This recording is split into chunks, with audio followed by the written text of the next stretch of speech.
Some albums just feel better when the sun is out. They sound brighter, the hooks hit harder, the songs feel looser, warmer, more alive. They make you want to drive somewhere, stay out later, text someone you probably shouldn't, or just let the day stretch a little longer than it was supposed to. That's what this video is about. 5 albums that to me feel like summer. Albums with color, energy, melody, nostalgia, and replay value. Albums that instantly change the mood when you put them on. Albums that don't just have 1 or 2 summer songs, but carry that feeling all the way through. So today, I want to talk about 5 records I'd put on as soon as the weather gets warmer. The first one sounds like sunlight melting into your brain. The first album I want to talk about is The Slow Rush by Tame Impala. This album just sounds like summer to me. Everything about it sounds warm. The drums are crisp, the synths are glowing, the bass lines are smooth, and the whole album has this polished, sun-drenched quality that makes it perfect for long afternoons and late nights. Kevin Parker has always been great at making music that feels colorful and massive. But The Slow Rush has a special kind of brightness to it. It's not just psychedelic in a trippy way, it's clean, groovy, emotional, and incredibly easy to keep playing. That's the key for a summer album, replay value. And this album has so much of it. Borderline is the obvious example. It has that smooth groove, that warm production, and that feeling of being out somewhere while your mind is still running in the background. It sounds like nightlife, but not in an intense way. More like you're walking around at sunset and the whole city feels slightly unreal. Lost in Yesterday is one of those songs that sounds instantly bright, even though there's more going on emotionally. It's catchy, nostalgic, and perfect for summer because it has that feeling of looking back while still moving forward. The rhythm is so clean and easy to get into, but the song also has that bittersweet feeling that keeps it from being just another sunny track. And Is It True might be one of the most purely fun moments on the album. The groove is addictive, the bass line is ridiculous, and that whole thing has the lightness you want from a summer song. It doesn't overcomplicate itself, it just moves. That's why The Slow Rush works so well here. It sounds like heat, color, movement, and memory all blending together.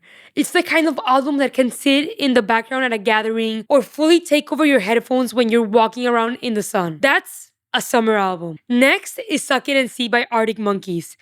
And I know this is not always the first Arctic Monkeys album people bring up, but for this theme, it makes perfect sense. This album feels like summer, sounds like summer, and honestly, almost smells like summer. There's something about it that feels warm and alive in a really specific way. And when I say alive, I don't just mean happy. Being alive can mean a lot of things. It can mean excited, it can mean heartbroken, it can mean even confused. It can mean putting yourself out there even when you have no idea where life is going to take you.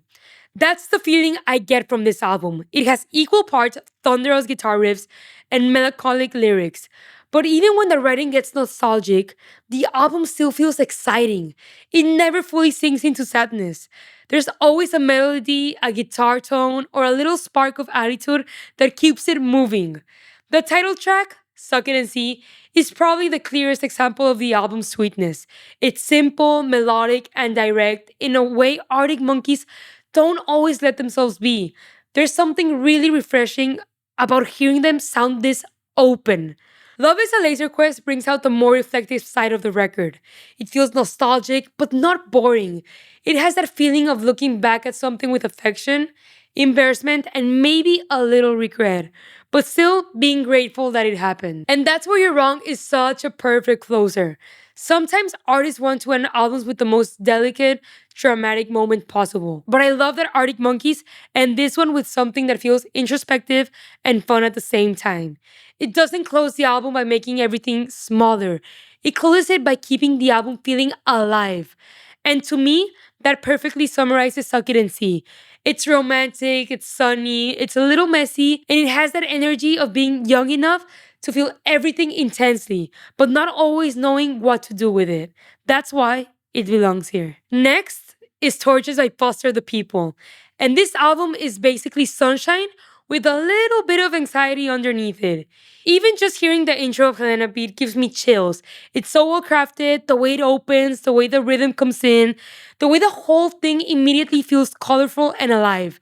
It just pulls you straight into the world of the album. And honestly, it's kind of ridiculous that this was a debut album because not only is it good, it has so many songs that feel like they could have been singles.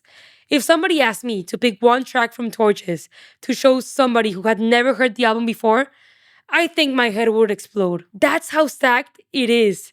The synths are bright, the rhythms are bouncy, the hooks are huge, and almost every song has this instant quality where it feels familiar before you even fully know it. But what makes Torches work is that it's not just empty fun. There's something slightly strange about it too.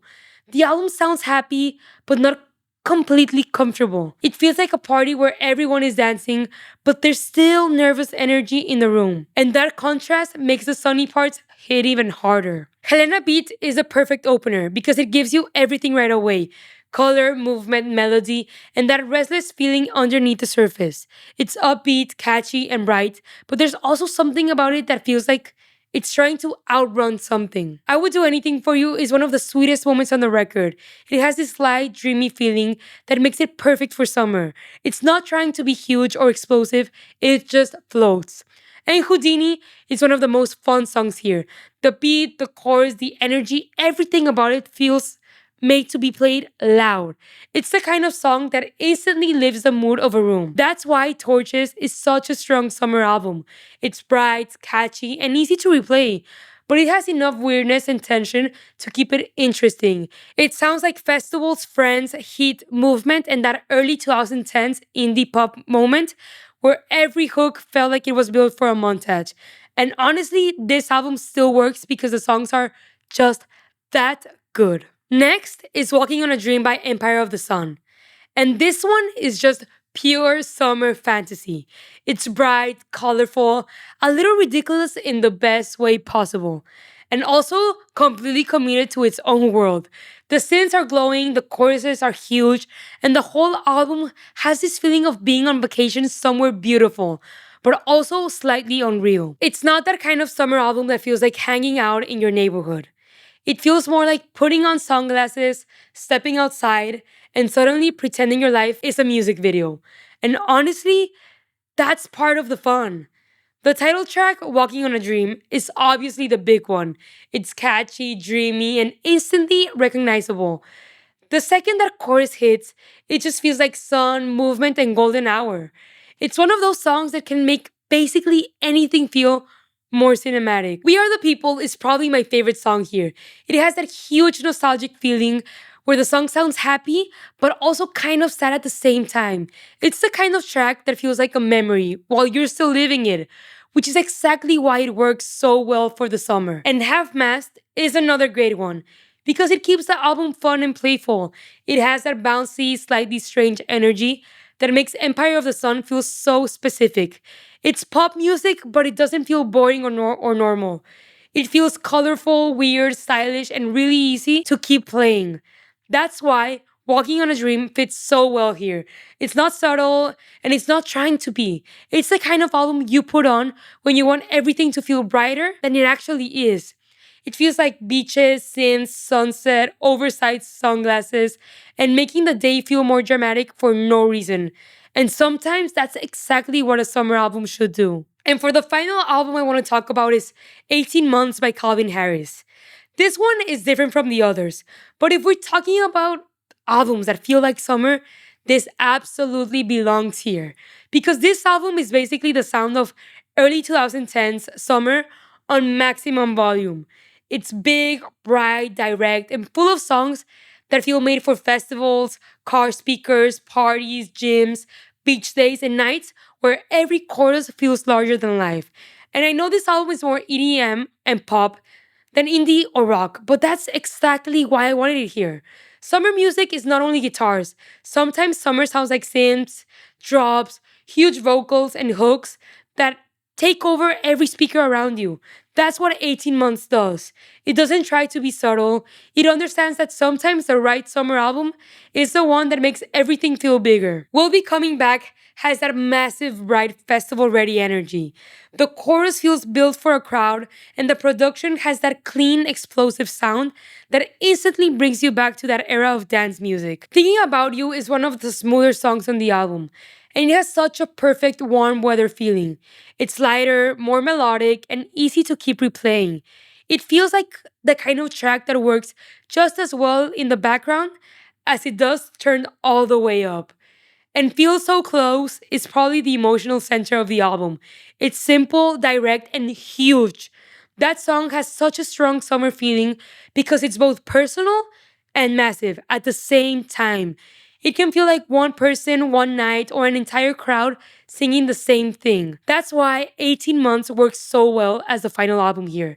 It gives you the loudest, most obvious version of summer.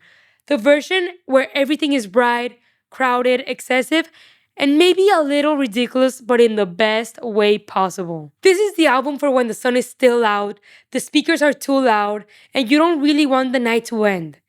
And sometimes that is exactly what summer should sound like. So those are 5 albums that feel like summer.